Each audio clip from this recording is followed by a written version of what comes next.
નમસ્કાર વિદ્યાર્થી મિત્રો, આપણો નેક્સ્ટ ટોપિક છે સતત વિદ્યુતભાર વિતરણ કન્ટિન્યુઅસ ચાર્જ ડિસ્ટ્રીબ્યુશન્સ, જેને ટેક્સ્ટ બુકની અંદર નંબર આપે છે 1.13.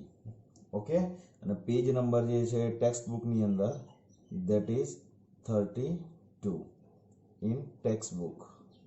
બરાબર.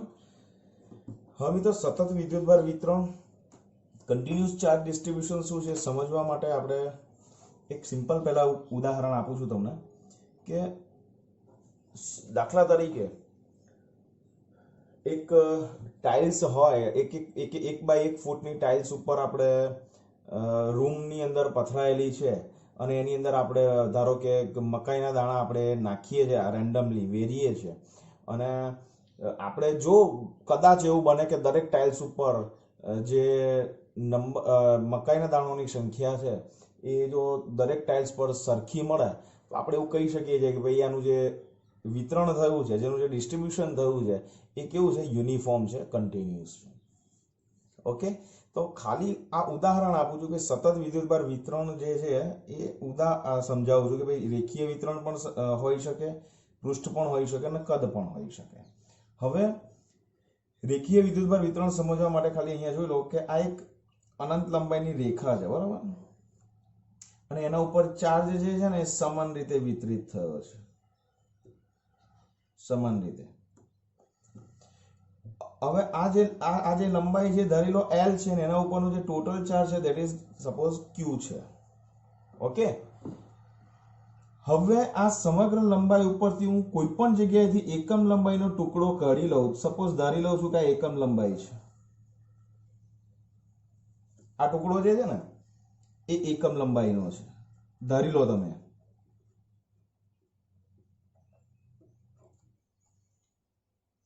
બરાબર, સૂક્ષ્મ છે, સપોઝ ડેલ્ટા L.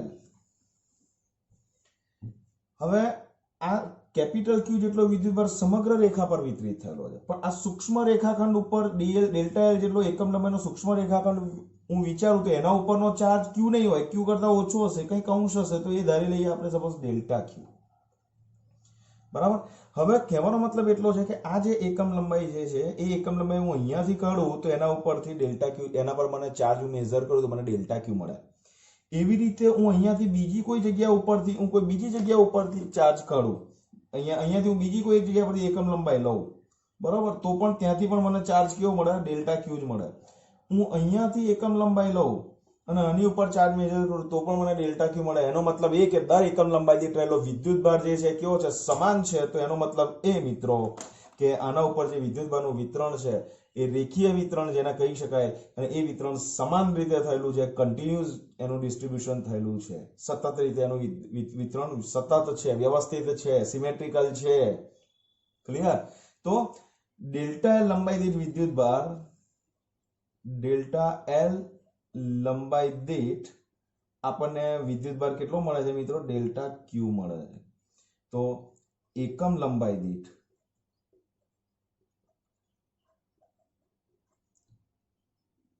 જે વિદ્યુતભાર છે એ વિદ્યુતભાર કેટલો થશે મિત્રો, delta Q divided by delta L. Okay, અને આને આપણે કહીએ છીએ રેખીય વિદ્યુતભાર ની ઘનતા. બરાબર, અને આને ડિનોટ કરી અને સંજ્ઞા આપી છે ધેટ ઇઝ લેમ્ડા. એટલે બહુ જ અગત્યની આ મેટર છે. તમને 1 માર્ક્સ 2 માર્ક્સમાં પણ આખો ક્વેશ્ચન પૂછાય છે મિત્રો. આ બહુ જ અગત્યની મેટર તમારે યાદ રાખવાની. એકમ લંબાઈ દીઠ જે વિદ્યુતભાર છે એની સંજ્ઞા રાખી છે એ લોકોએ લેમ્ડા, અને which is equal to delta Q by delta L. ચલો એકમ કયો થશે મિત્રો, તો કે એકમ થશે તમારો કુલમ્બ પર લંબાઈનો એકમ છે મીટર. ઓકે, તો આ જે છે એ તમારો રેખીય વિદ્યુતભાર વિતરણનો આ કોન્સેપ્ટ છે. તમને 2 માર્ક્સમાં પૂછે કે 1 માર્ક્સમાં પણ પૂછે કે ભાઈ રેખીય વિદ્યુતભારની ઘનતાને વ્યાખ્યાયિત કરી તેનું સૂત્ર અને એકમ જણાવો, તો તમારે એને વ્યાખ્યાયિત આ રીતે કરવાનું અને આ રીતે સમજાવવાનું. આટલું જ લખીને આવશો ને મિત્રો 2 માર્ક તમને મળી જશે. કારણ કે આકૃતિ એ પણ સમજાવી દીધું તમને કે આ સમગ્ર લંબાઈ પર દાખલા તરીકે વિદ્યુતભાર Q સમાન રીતે વિતરિત થયેલો છે, તો એકમ લંબાઈથી રહેલો વિદ્યુતભાર ડેલ્ટા Q મળે છે. તો delta Q by delta L જે છે એને રેખીય વિદ્યુતભારની આપણે ઘનતા કહીએ છીએ. ઓકે, આ થઈ ગયું તમારું રેખીય વિદ્યુતભાર વિતરણ. ચાલો હવે આપણે પૃષ્ઠની વાત કરીએ તો આ દાખલા તરીકે એક આપણું પૃષ્ઠ છે, ધારી લો કે આ આપણું પૃષ્ઠ છે. ઓકે, હવે આ આપણું જે પૃષ્ઠ છે એ પૃષ્ઠનું ક્ષેત્રફળ આપણે ધારી લઈએ છીએ સપોઝ s, અને આનું જે ક્ષેત્રફળ છે એ ધારી લઈએ છીએ સપોઝ આપણે a. આનું ક્ષેત્રફળ ધારી લઈએ છીએ આપણે s, અને આના ઉપરનું જે સમગ્ર વિદ્યુતભાર ધારી લઈએ છીએ આપણે q. ઓકે, તો હવે આપણે શું કરીએ છીએ, ધ્યાનથી જોજો. આ બધા ઉપર વિદ્યુતભાર કેવી રીતે વિતરિત થયેલો હતો મિત્રો? આવી રીતે સમાન રીતે વિતરિત થયેલો છે ને બધા ઉપર.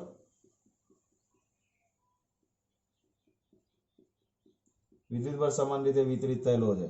હવે આપણે એને સૂક્ષ્મ ખંડોમાં વિભાજિત કરીએ અને માત્ર આટલો પોર્શન કન્સિડર કરીએ, આટલો પોર્શન જેને હું હાઇલાઇટ કરું છું, ધ્યાનથી જોજો. આખું પૃષ્ઠ હતું s, અને આ એનો સૂક્ષ્મ પૃષ્ઠ ખંડ છે જેને આપણે કહીએ છીએ ડેલ્ટા s. અને આ ડેલ્ટા s સૂક્ષ્મ પૃષ્ઠખંડ છે,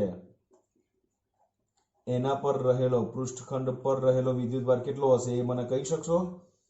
રહેલો વિદ્યુતભાર q તો ના જ હોય, કારણ કે q તો સમગ્ર પૃષ્ઠ પર છે મિત્રો. તો ડેલ્ટા s, આ s પૃષ્ઠ ઉપર રહેલો કુલ વિદ્યુતભાર q છે, તો ડેલ્ટા x જેટલા સૂક્ષ્મ પૃષ્ઠખંડ પર રહેલો વિદ્યુતભાર કેટલો હોય? ડેલ્ટા q જ હોય. તો એકમ આ ડેલ્ટા s ક્ષેત્રફળ દીઠ વિદ્યુતભાર ડેલ્ટા q છે, તો એકમ ક્ષેત્રફળ દીઠ રહેલો વિદ્યુતભાર જે છે મિત્રો એ કેટલો હશે? That is delta q divided by delta s. Okay, clear? અને આને આપણે કહીએ છીએ વિદ્યુતભારની પૃષ્ઠ ઘનતા, અને એને ડિનોટ કરીએ છીએ આપણે સિગ્મા થી. ઓકે, તો અહીંયા ડેફિનેશન તમારી આ થઈ ગઈ. અને આનો એકમ કયો થઈ ગયો? તો કે આનો એકમ થશે ધેટ ઇઝ ડેલ્ટા ક્યુ, એટલે કુલમ, અને છેદમાં મીટર સ્ક્વેર. તો આ થઈ ગયું મિત્રો પૃષ્ઠ વિદ્યુતભાર વિતરણ. યાદ રાખજો, આ સમગ્ર પૃષ્ઠ પર વિદ્યુતભાર સમાન રીતે વિતરિત થયેલો છે, એટલે જ મેં દરેક સ્ક્વેર બોક્સ નાના બનાવ્યા, દરેક ઉપર ચાર્જ કેવો આવે છે? સરખો જ. તો આ થઈ ગયો પૃષ્ઠ વિતરણ. ઓકે, હવે આવે છે મિત્રો કદ વિદ્યુતભાર વિતરણ. તો કદ વિદ્યુતભાર વિતરણ માટે આપણે એક કામ કરીએ છીએ, આ આપણો આખો સમગ્ર ક્યુબ લઈ લઈએ છે, અને આ ક્યુબ ઉપર વિદ્યુતભાર જે છે એ સમાન રીતે વિતરિત થયેલો છે એવું આપણે ધારી લઈએ. તો આના ઉપર સમગ્ર જગ્યા ઉપર તમારે વિદ્યુતભાર સમાન રીતે વિતરિત કરેલો વિચારનો. આ ક્યુબ છે એટલે ઘન થઈ ગયો મિત્રો, 3 ડાયમેન્શન્સ આવશે અહીંયા ગાડી. ઓકે, હવે આ આખો જે ક્યુબ છે ને એ ક્યુબનું વોલ્યુમ હું ધારી લઉં છું સપોઝ v, અને આની અંદર રહેલો કુલ વિદ્યુતભાર ધારી લઉં છું સપોઝ q. ઓકે, હવે આ જ બોક્સની અંદર હું એક નાનો સૂક્ષ્મ એકમ કદ ખંડ વિચારું, એકમ કદ ખંડ આ રહ્યો. ઓકે, તો આને આપણે કહીએ છીએ, આ જે છે એ તમારો ડેલ્ટા v જેટલો સૂક્ષ્મ કદ ખંડ છે મિત્રો. ઓકે, અને આના ઉપર રહેલો જે વિદ્યુતભાર છે એ વિદ્યુતભાર આપણને કેટલો મળશે? સૂક્ષ્મ મળશે, અને ધેટ ઇઝ ડેલ્ટા ક્યુ. આ સમગ્ર v કદ છે જેના પરનો કુલ વિદ્યુતભાર q હતો. હવે આ સૂક્ષ્મ કદ ખંડ છે, તો એના પરનો વિદ્યુતભાર આપણે કેટલો લઈએ છીએ? ધેટ ઇઝ ડેલ્ટા ક્યુ. તો આપણે અહીંયા આવું લખી શકીએ કે એકમ કદ દીઠ ડેલ્ટા v કદ દીઠ રહેલો વિદ્યુતભાર ડેલ્ટા ક્યુ, તો એકમ કદ દીઠ રહેલો વિદ્યુતભાર બરાબર કેટલો થશે? ડેલ્ટા ક્યુ છેદમાં ડેલ્ટા v. અને આને આપણે ઓળખીએ છીએ, એની જે સંજ્ઞા છે ધેટ ઇઝ રો. આ લેમ્ડા, આ સિગ્મા, અને આ રો. અને આને આપણે કહીએ છીએ વિદ્યુતભારની કદ ઘનતા.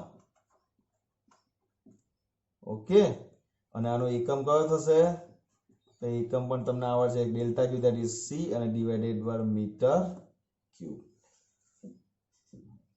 ક્લિયર? સમજ પડી ગઈ? રિવાઇઝ કરી લઈએ ફટાફટ. Okay, fine. તો સતત વિદ્યુતભાર વિતરણ 3 રીતનું છે. એક રેખીય વિદ્યુતભાર વિતરણ, પૃષ્ઠ અને કદ. બરાબર. અને આ પણ યાદ રાખજો, રેખીય વિદ્યુતભાર ઘનતા છે ધેટ ઇઝ એની સંજ્ઞા છે લેમ્બડા, પૃષ્ઠની છે સિગ્મા, કદની છે રો. તો આનો થશે delta Q by delta L, delta Q by delta S, delta Q by delta V. Means coulomb per metre square અને કુલમ પર મીટર ક્યુબ. મિત્રો 2 માર્ક્સની અંદર પૂછી શકે એવો ક્વેશ્ચન્સ છે કે ભાઈ રેખીય વિદ્યુતભાર વિતરણ સમજાવો, પૃષ્ઠ વિદ્યુતભાર વિતરણ સમજાવો, કદ વિદ્યુતભાર વિતરણ સમજાવો. બરાબર. 4 માર્કમાં પૂછવું હોય તો બી પૂછી શકશે. 2 માર્ક્સમાં ઈચ કોઈ પણ મેટર પણ આપણી પાસે છે. આનું ડિસ્ક્રિપ્શન જે હું તમને હમણાં બોલ્યો છું, તમે ધ્યાનથી સાંભળજો. તમે વર્ણન તો તમે સરળતાથી લખી શકશો. આ જે છે માત્ર એના મેથેમેટિકલ સ્ટેપ છે. ફિગર આ જ ડ્રો કરવાની, કોઈ ચિંતા નહીં કરવાની. ટેક્સ્ટબુકની અંદર ફિગર થોડીક તમને ડિફરન્ટ લાગે, ચિંતા ના કરો. આ બહુ મેં એને સિમ્પ્લિફાઈ કરીને ફિગર બતાવી છે. તમે આ ડ્રો કરજો મિત્રો, કોઈ જ વાંધો નથી. 100% એનું ઇવોલ્યુશન થશે અને માર્ક્સ તમને 100% મળશે. ઓકે. તો બહુ જ અગત્યનો ક્વેશ્ચન છે. 1 માર્ક્સના MCQ પણ આની અંદર બહુ સરસ બને છે. ઓકે. તો ગુડ લક. Thank you. જય શ્રી કૃષ્ણ.